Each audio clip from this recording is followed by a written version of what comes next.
Good evening, you're watching World News on TVP World. I'm Aaron Darman. We begin tonight with breaking news. Andriy Yermak, the powerful top aide to Volodymyr Zelensky, has resigned. That's according to President Zelensky, who's released a new video address tonight announcing the news. It comes just hours after anti-corruption officers raided Yermak's home as investigators probe a scandal in the country's energy sector. Insiders allegedly received 10 to 15% in kickbacks from commercial partners of the energy producer Energoatom. Yermak says he is fully cooperating with investigators. In everywhere we can, yes, and it's good. And at a press briefing in Brussels on Friday, EU enlargement spokesperson Guillaume Mercier told reporters the search of Yermak's apartment shows that anti-corruption bodies are working well in Ukraine, a crucial point for the country's accession to the European Union. It shows precisely that the anti-corruption body is actually in place and they're allowed to function. Let me stress the fight against corruption is a key element for a country to join the EU. It requires continuous efforts and a strong capacity to fight corruption. This is a key and an element that we also address in our enlargement report that was published a couple of weeks ago. So we will continue to follow the situation very closely. Warsaw police have published photos of 41-year-old Yevhenii Ivanov and 39-year-old Oleksandr Kononov, the two Ukrainian citizens who stand accused of a sabotage attack in Poland's east. The pair have now fled to Belarus and are suspected of espionage and terrorism-related offences in the wake of the incidents near the village of Mika earlier this month. Officials are asking anyone with information on the suspects' whereabouts to call emergency number 112 or contact their local police station. A third individual, Vladimir B., has also been charged with supporting the alleged saboteurs.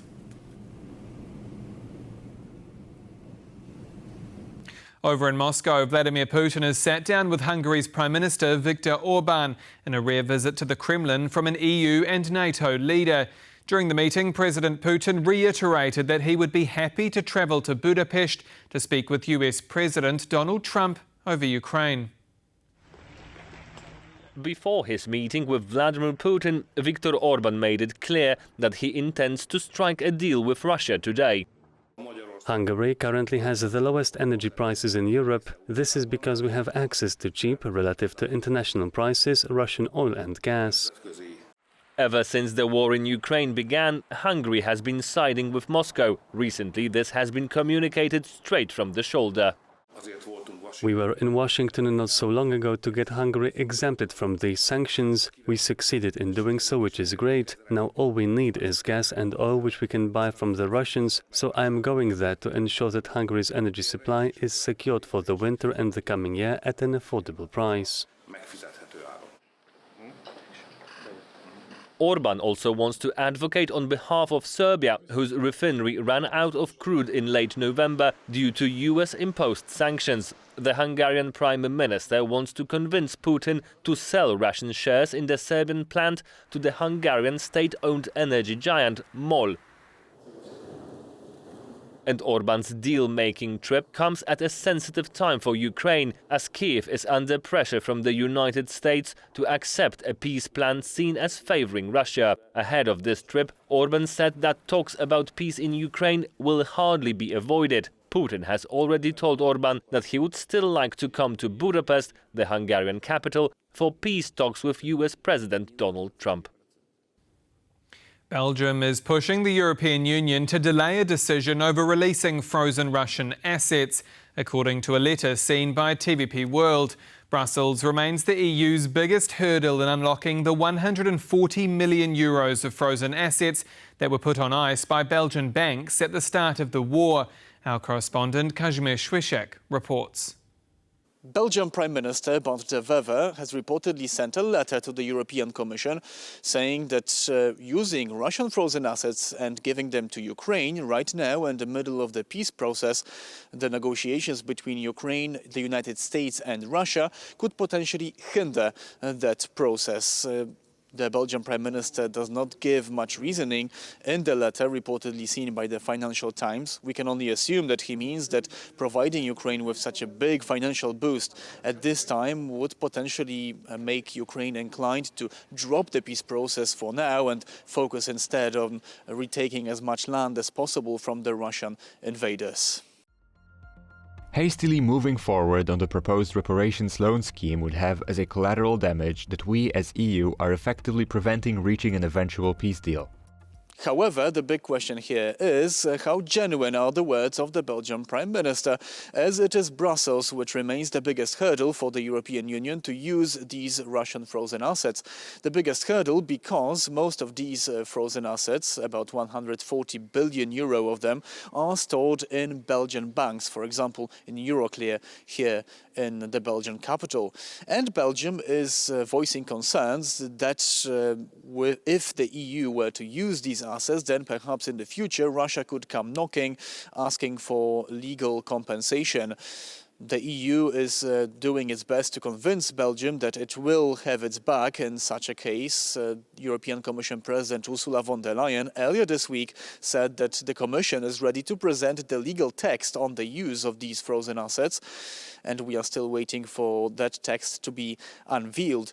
The EU hopes to convince Belgium as soon as possible, as Ukraine could really use such a financial boost. From Brussels, Kazimierz Łysiak, TVP World. And German Chancellor Friedrich Merz says it's becoming increasingly urgent to use frozen Russian assets to help Ukraine, calling for Europe to strike an agreement soon on the contentious issue. Wir versuchen eine gemeinsame Lösung. We are trying to reach a joint solution within the European Union. Before the last Council meeting, I proposed using such a loan against Russia's assets to finance Ukraine for the next 3 years. I see an increasingly urgent need to do this. Ukraine needs our support. Russian attacks are increasing. Winter is approaching, or rather, we are already in winter, and I therefore hope that we can reach a joint solution within the European Union. For almost a week now, Poland has been battling frost and snow. And while the weather has painted the land white in many parts of the country, other regions are grappling with major power outages. Last night, ice warnings were issued in 13 regions of Poland. In some places, the ground temperature dropped as low as -12 degrees Celsius. Ice appeared on roads and pavements. What a disaster! It's hard to even walk. It's easy to slip and fall.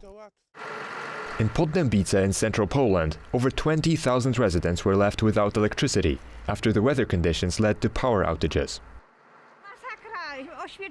It's a disaster. We have to use candles. The kids have to pack their book bags by candlelight.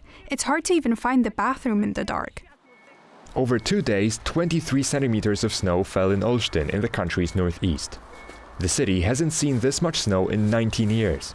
In some cases, shoveling snow isn't just a household chore, it's a legal obligation. Failure to comply may result in a fine. Under the Act on Maintaining Cleanliness and Order in Municipalities, property owners are required to clear mud, snow and ice from sidewalks and pedestrian paths directly adjacent to their property. Much of December and January may look like this in Poland. Forecasters say that because of a combination of weather factors, the country may face an exceptionally snowy and freezing winter. And that's the latest world news here on TVP World, but don't go anywhere. News in depth with the excellent Maciej Mikos and Diana Skyer is next. I'm Aaron Darman. Goodbye for now.